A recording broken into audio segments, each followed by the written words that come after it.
Worry ಮಾಡಬೇಡಿ. ಹಾಸನದ ಬಗ್ಗೆನೂ ಅಷ್ಟೇ, ಮಂಡ್ಯ ಬಗ್ಗೆನೂ ಅಷ್ಟೇ. ಮಂಡ್ಯದ್ದು ನೋಡ್ತಾ ಇದ್ವಿ, ಮಂಡ್ಯದ ಪ್ರತಿನಿತ್ಯ ಒಂದು ಧಾರಾವಾಹಿ ಇರಲೇಬೇಕು. ಅದು ನಿಖಿಲ್ ಕುಮಾರಸ್ವಾಮಿ ಅವರು 2019 ಪಾರ್ಲಿಮೆಂಟಿಗೆ ನಿಂತಾಗಲೂ ಯಾವ ರೀತಿ ಧಾರಾವಾಹಿಗಳನ್ನು ಸೃಷ್ಟಿ ಮಾಡಿ ಅವತ್ತು ನಿಖಿಲ್ ಕುಮಾರಸ್ವಾಮಿ ಅವರ ಒಂದು ರಾಜಕೀಯದ ಬೆಳವಣಿಗೆಯನ್ನು ಅವತ್ತು ಸಂಪೂರ್ಣ ನಾಶ ಮಾಡಲೇಬೇಕು ಅಂತೇಳಿ ವ್ಯವಸ್ಥಿತವಾಗಿ ಏನು ತಪ್ಪು ಮಾಡದಿದ್ದಂಥ ಒಬ್ಬ ಅಮಾಯಕ ಯುವಕ ಅವನು. ಅವತ್ತು ಚುನಾವಣೆ ಹೇಗೆ ನಡೆಸಿದ್ರು, ಯಾವ ರೀತಿ ಚುನಾವಣೆ ನಡೆದು ಅವತ್ತಾಯಿತು. ಈಗ ಮಂಡ್ಯ ಜಿಲ್ಲೆಯಲ್ಲಿ ನಿನ್ನೆ ತಾನೇ ಅವನು ಹೇಳಿದ್ದ, ನಾನು ನ್ಯೂ ಟರ್ನ್ ತಗೊಳ್ಳಲ್ಲ, ನಾನು ಚುನಾವಣೆ ನಿಲ್ತೀನಿ ಅಂತ ಎಲ್ಲೂ ಹೇಳೇ ಇಲ್ವಲ್ಲ ಅಂತೇಳಿ. ಆದರೂ ಸಹ ನಿಖಿಲ್ ಕುಮಾರಸ್ವಾಮಿ ಅವ್ರಿಗೋಸ್ಕರವಾಗಿ ಹಿಂದೆ ಇದ್ದಂಥ ಲೋಕಸಭಾ ಸದಸ್ಯರಿಗೆ ಟಿಕೆಟ್ ತಪ್ಪಿಸಿ ಇವತ್ತೇನೋ ದೇವೇಗೌಡರ ಕುಟುಂಬದವರು ಆ ಸೀಟನ್ನು ಪಡಿಬೇಕು ಅಂತ ಹೊರಟಿದ್ದಾರೆ ಅಂತಕ್ಕಂಥದ್ದು ಒಂದು ತಿಂಗಳಿಂದ ನಿರಂತರ ಧಾರಾವಾಹಿ ನಡೀತಾ ಇದೆ, ನೋಡ್ತಾ ಇದ್ದೇವೆ.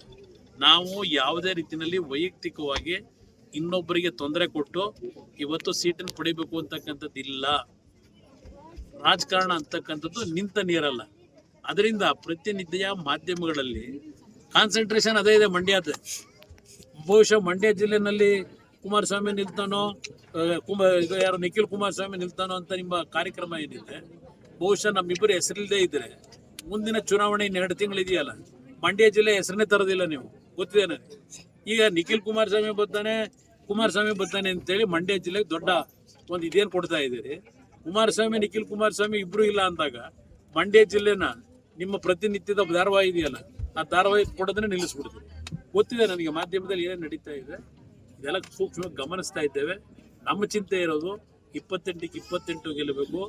ಹಾಸನದಲ್ಲೂ ಸಹ ಈಗಿನ ಒಂದು ಹೊಂದಾಣಿಕೆಯಲ್ಲಿ ಈ ಒಂದು ಜಿಲ್ಲೆಯಲ್ಲೂ ಜನತಾದಳದ ಅಭ್ಯರ್ಥಿ ಗೆಲ್ಲಬೇಕು. ನಾನು ಅದಕ್ಕೆ ಜನತೆ ಮುಂದೆ ಹೇಳಿದ್ದು, ನೀವು ಬೆಳೆಸಿರೋ ಮಕ್ಕಳು ನಾವು, ತಪ್ಪು ಸಹಜ, ತಪ್ಪು ಮಾಡ್ತೀವಿ, ಆ ತಪ್ಪನ್ನು ತಿದ್ಕೊಳ್ತಕ್ಕಂಥದ್ದಕ್ಕೆ ಅವಕಾಶವನ್ನು ಕೊಡಿ ಅಂತ ಹೇಳಿ ಒಂದು ಈ ಸಣ್ಣ ಕಾರ್ಯಕ್ರಮ ಇವತ್ತು ಚನ್ನಂಗಳ್ಳಿನಲ್ಲಿ. ಈ ಒಂದು ಕಾರ್ಯಕ್ರಮದಿಂದಲೇ ಹಾಸನ ಜಿಲ್ಲೆಯ ಬೆಳೆಸಿರ್ತಕ್ಕಂಥ ನನ್ನ ತಂದೆ ತಾಯಂದರಿಗೆ, ಯುವಕರಿಗೆ ಒಂದು ನಾವೇನಾದ್ರು ತಪ್ಪು ಮಾಡಿದರೆ ಅದಕ್ಕೆ ಒಂದು ಪ್ರಾಯಶ್ಚಿತ ಅನುಭವಿಸ್ತಕ್ಕಂಥದ್ದಕ್ಕೂ ನಾವು ತಯಾರಿರಬೇಕು. ಸರಿಪಡಿಸ್ಕೊಳ್ತಕ್ಕಂಥದ್ದಕ್ಕೆ ಅವಕಾಶ ಕೊಡಿ ಅಂತಕ್ಕಂಥ ಅದಕ್ಕೆ ಇವತ್ತು ನಿಮ್ಮ ಮುಖಾಂತರ ಮನವಿ ಮಾಡಿದ್ದೆ.